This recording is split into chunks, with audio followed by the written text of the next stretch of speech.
I am talking about the Para Special Forces.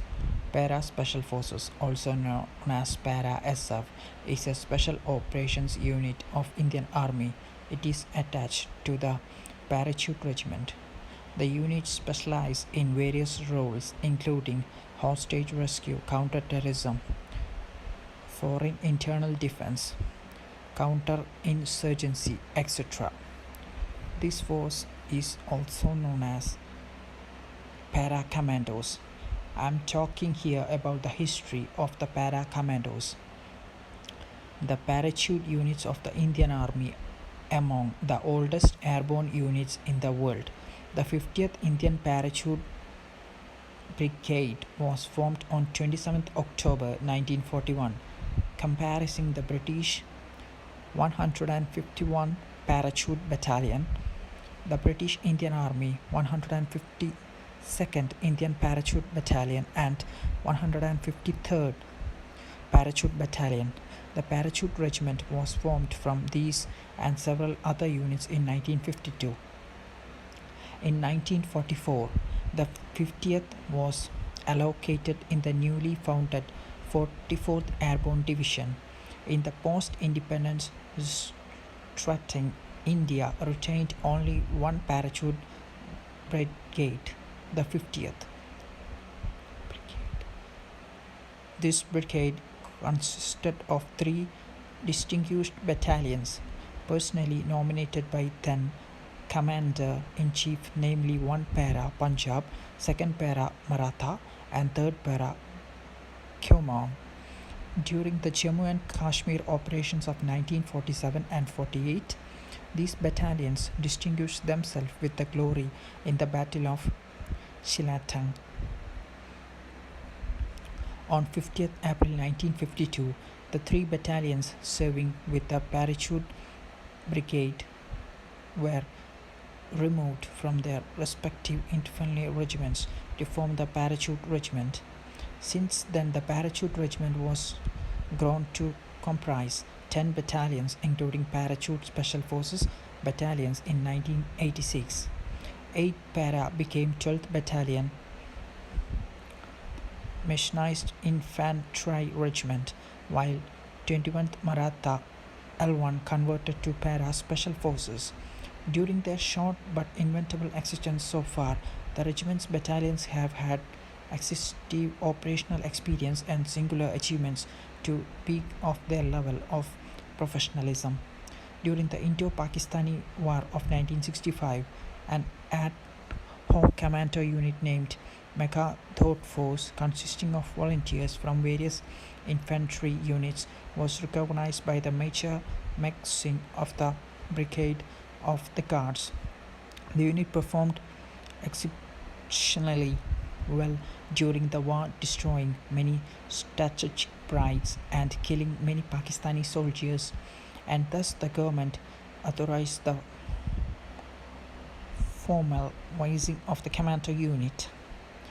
Lt. Col. Maxim was selected to raise the unit, which was originally intended to be a part of Brigade of the Guards. However, recognizing parachute qualification as an integral element of the special operations, the unit was transferred to the Parachute Regiment and raised as the 9th Battalion Commando on 1st July 1966. The erstwhile members of Mega Third Force formed the nucleus, and the new unit was based in Gwalior. In June 1967, the unit was split equally into two to form a second commando unit, designated as the 10th Battalion, each with 3 companies. 10th Battalion was mandated to operate the Western Desert and the 9th Battalion in the Northern Mountains. In 1969, these battalions were redesigned as 9th and 10th Para Commando Battalions. In 1978, the 1st Para, as an experiment, was converted to become the 1st Special Forces unit of the Indian Army and was kept as the tactical reverse. Already a husband of the Chief of the Army Staff Unit, Sitat twice, and the GOC in Sea Eastern Commando Unit, Siachen Once the unit was originally 1 Punjab, which was later redesigned as 1 Para Punjab, and in 1978 was converted to 1 Para SF. On 15th January 1992, the Parachute Regiment Training Center, along with the Records and PAO QR and the Para Regiment, moved to Bangalore and occupied the while location to Pioneer Crops and Training Center. Bangalore is the new key location project of the center. In 1995, saw the formation of 4th Commando Battalion when 21 Maratha Light Infantry was selected to convert to Special Forces and selected for Eastern Command after a strict selection and training process that spanned more than a year. On 1st February 1996, the unit under Colonel V.B. Shindak was formally instituted as the 21st Battalion Special Forces. The Parachute Regiment, the unit has done well in its short lifespan and is proud recipient of the Chief of Army Staff Unit. Session 3s 1992, 2006 and 2011, and the GOC in C Eastern Commando Unit Seatin twice 2008 and 2016, as well as the host of individual gallantry awards. Most notable operations been in Loktak Lake of Manipur, with the changing scenario in military operations and the need for more special forces units. 2 Para began the conversion process from parachute to special forces role, followed closely by the 3 Para and the 4th Para in the year of 2004 and 2005. The attempt did see some success, but the reason it failed to achieve its goal was due to strict selection process. In 1971, Indo-Pakistan War, the unit first saw action in 1971 Indo-Pakistan War. The first 6-man assault team was inserted 240 kilometers, 150 miles deep into Indus and Chakalko, where they carried out raids. The assault team killed 73 and wounded 140 on the Pakistani side. In addition, they also destroyed 35 artillery guns of the Pakistan Independent Battery.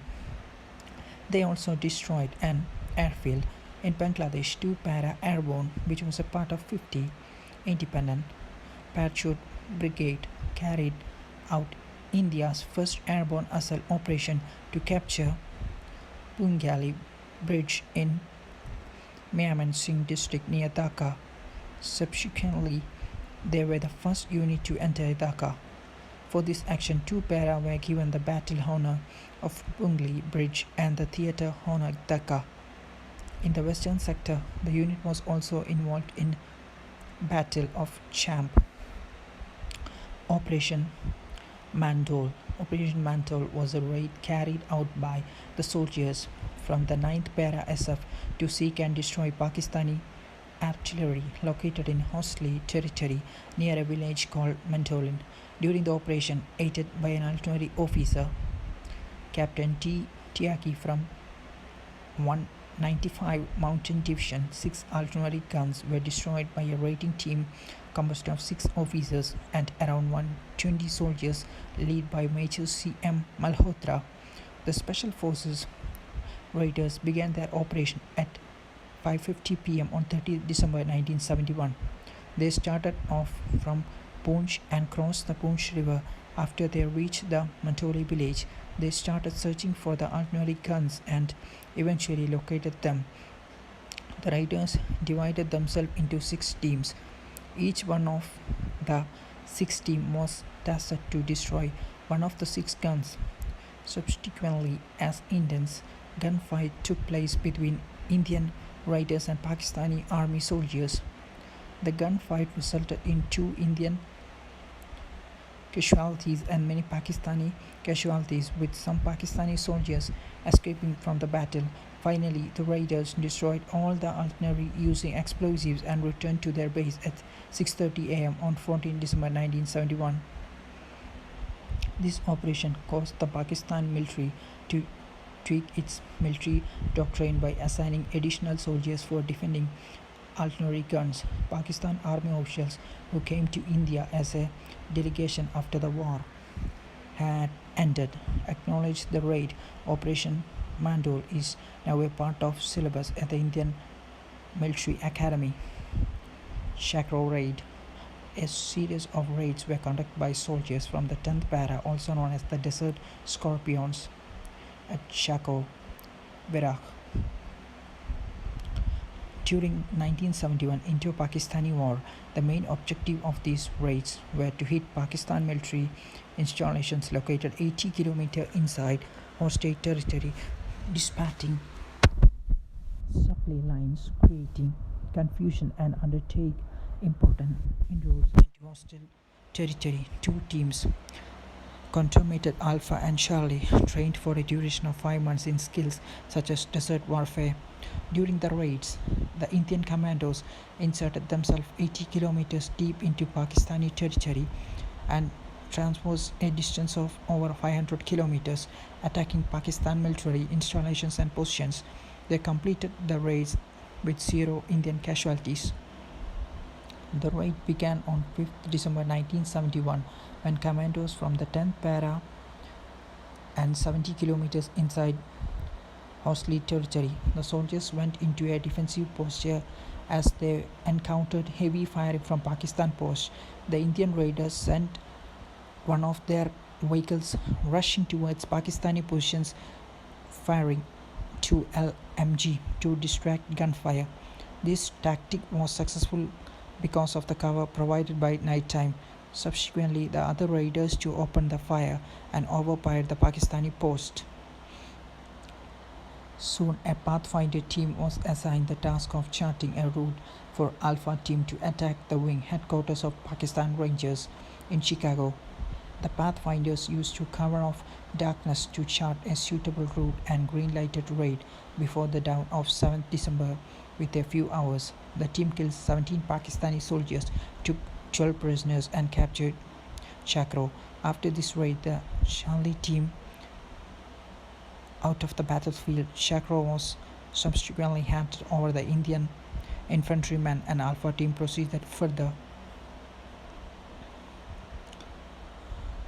The Alpha team moved towards their next target, Veragh and Nagparkar. They reached Veragh before the dawn of 8 December, moving in the broad daylight preceding day.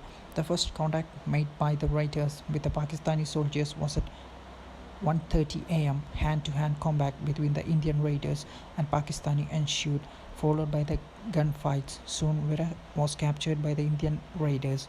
The raiders then proceeded to Nagarparkar and captured by the morning of 8th December. Operation Blue Star, 1984. In 1984, the Para-SF, the Para-Commandos, were involved in the Operation Blue Star. They were charged to lead an attack on the holy site of Sikh religion, the Golden Temple, to evict Sikh militants in Punjab. 80 members of one Para-SF were given the task of assaulting 2 areas of the temple, one of which required divers.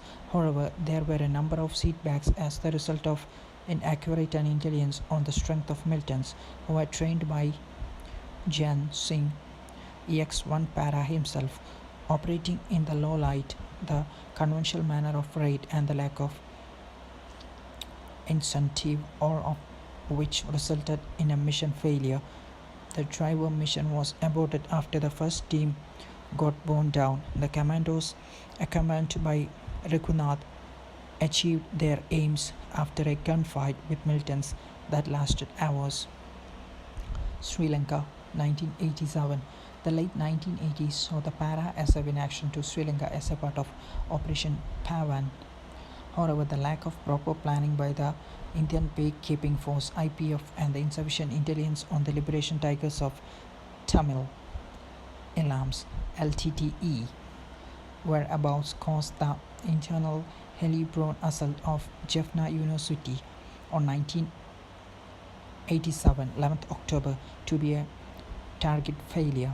However, it was because of the efforts of Para-SF that later led to capture of Jaffna Peninsula, forcing the LTTE militants to take refuge in the forest. 6 soldiers lost their life in the mission due to their superior training, and Para SF took refuge under a house after they were missed by the youth who offered his services to help the commandos track Velupuli Prabhakaran, but instead took them on a wild goose chase. They engaged the enemy for 24 hours and picked up all their dead with their weapons after reinforcements arrived the next morning. After the failed assault of Jaffna city, the 10th Para SF participated in a hell-born assault on the town of Mullah 8, 23 kilometers 14 miles to the northwest in November 1987. More than 200 LTT killed and arms deportized in order to give the commandos battle experience. One Para SF was routed home in early 1988 and replaced by 9 Para SF. This battalion was scheduled to return in home in June 1988, but the tour of duty was extended due to planned air assault into the coastal SAMs around Mullaitivu. The mission was a success in that it located several arms cases. The 9 Para SF also provided 12 men for the security of Indian High Commission in Sri Lanka.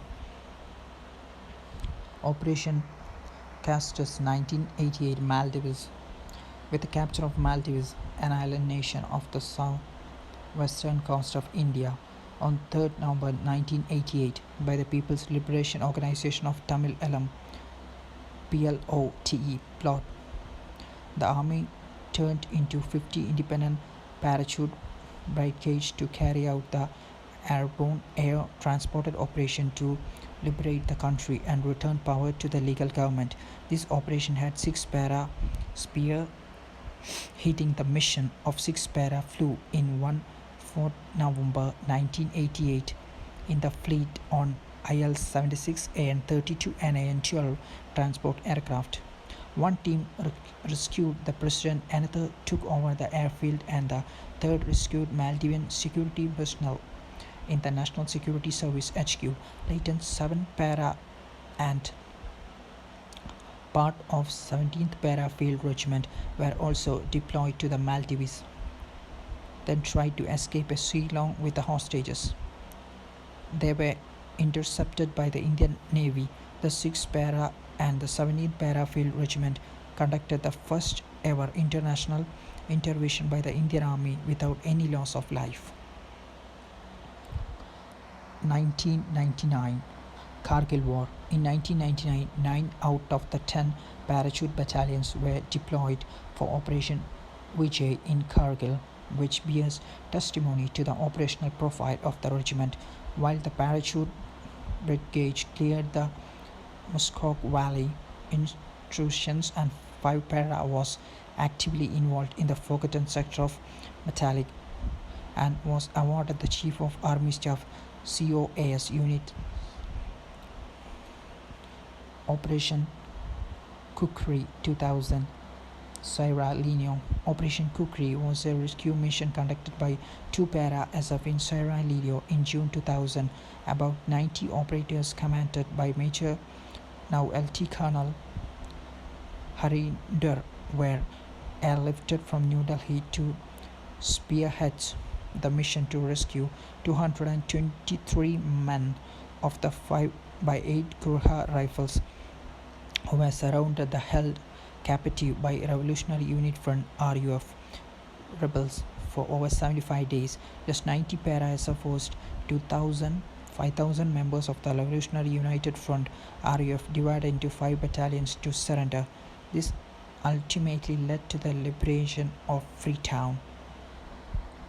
Operation Summer Storm 2009.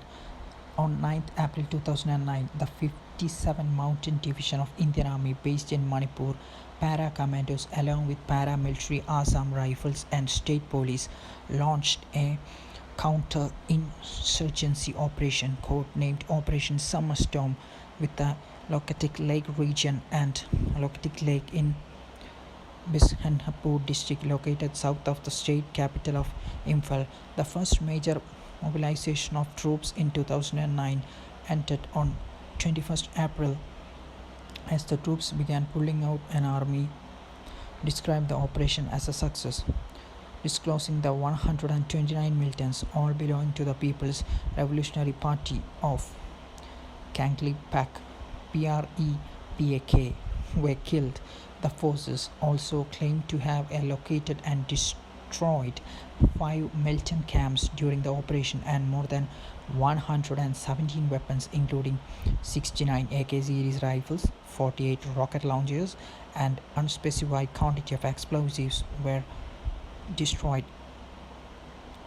No militant was arrested. No faculties among the Special Force SF personnel or civilians were reported.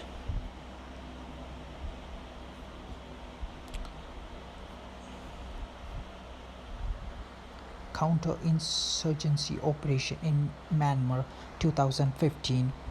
Based on the perceived intelligence inputs, the Indian Air Force and 21 para-SF carried a cross-border operation along the Indo-Myanmar border and destroyed 2 militant camps, one each of the National Socialistic Council of Nagaland and the Kangali Loop KYKL. The operations were carried out inside Myanmar along the Nagaland and Manipur border, 2 locations. One of the locations were near Ukrahul in Manipur, and the army attacked 2 militant transport camps.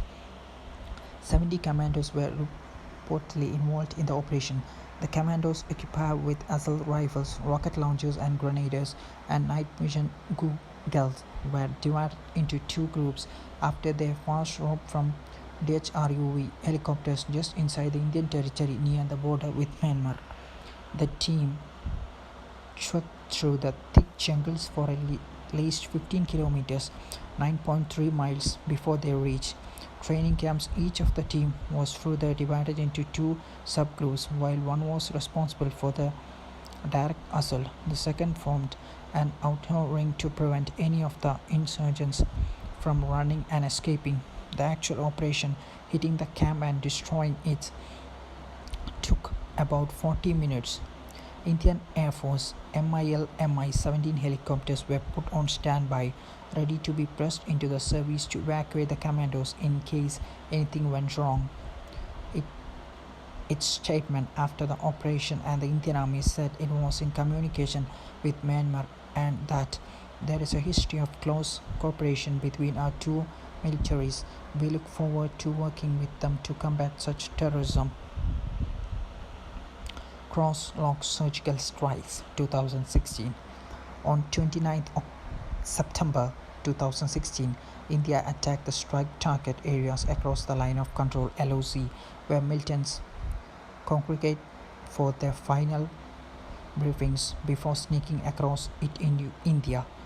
An Indian security source said the operation began with the Indian forces firing alternately across the frontier to provide cover for the 3 or 4 teams of 70 to 80 para-SF commandos from a 4 and 9 para-special forces to cross the LOC at several points shortly after midnight IST on 29 September, 18.30 hours UTC, 28 September.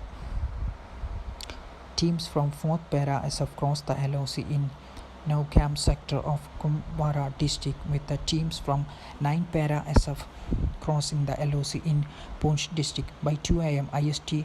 According to Army sources, the Special Forces teams had traveled 1 km, 0.6 ml, 3 km, 1.9 mi on foot, and had begun destroying the terrorist bases with handheld grenade and 84 rocket launchers. The teams then swiftly returned to Indian side of the LOC, suffering only 1 injury, a soldier wounded after tripping a landmine. The Indian Army said the strike was a primitive attack on militants' bases, claiming and it had received intelligence that the militants were planning terrorist strikes against India. India said that in destroying terrorist infrastructure, it also attacked those who are trying to support them, indicating it also attacked Pakistani soldiers. India later briefed opposition parties and foreign allies, but did not disclose operational details. The footage from the strike, captured by the overhead drones and thermal imaging, was released to media afterwards. It was also informed that around 40 to 50 militants were killed and many more injured in one of the surgical strikes. However, the Pakistan army dismissed Indians' claim and instant claim to Indian troops and had not crossed the LOC, but had only skirmished the Pakistani troops at the border, resulting in the death of 2 Pakistani soldiers and wounding of 9. 2020 India-China border tensions. The para-SF reportedly conducted against Chinese military posts nearby Bangkok TSO during the 2020 China-India skirmishes. They participated alongside the Special Frontier Force in occupying dominating positions near the Bangkok TSO region on their Kailash range in August 2020. This is about para special forces, or known as